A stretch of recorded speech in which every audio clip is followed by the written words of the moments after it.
256 गाळा येथे आमदार विजयकुमार देशमुख यांच्या हस्ते पिण्याच्या पाण्याचे पाईपलाईन टाकणे कामाचे उद्घाटन. सोलापूर महानगरपालिका मूलभूत सोयी सुविधा योजना सन 2022-23 आमदार विजयकुमार देशमुख मालक यांच्या विशेष प्रयत्नातून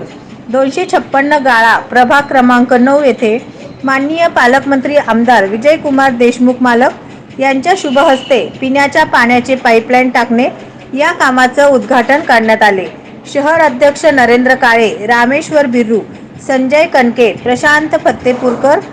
आनंद बिरू, शेखर इगे, दशरथ साबळे, गंगाधर बनकर, दत्ता बडगू, अनिल कलशेट्टी, महेश पराडकर, शंकर कुडक्याल, हिळी काका, राजय्या सरगम, अंबादास राऊळ, नरेंद्र रासकोंडा, वासू गुज्जर, संगमेश्वर संधू पटला, पांडुरंग इगे, राजेंद्र मासम, श्रीनिवास सिद्राल, मधुकर एकबोटे, हरीश कोंडूर, लक्ष्मण चिलवेरी, किशोर नादरगी, त्रिमूर्ती बल्ला, श्रीधर परकीपल्ली, नरसप्पा चिम्मण, अमर बापट, बालराज दोड्डी, रफिक माशाळे, नागेश चिंता, विनायक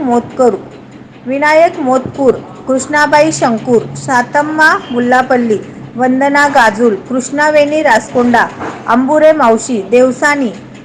देवसानी मावशी, राऊळ मावशी, स्वप्नील बंदगी, देविदास आंबुरे, प्रेम बनगर, संकेत बंदगी या भागातील नागरिकांनी उपस्थित होते.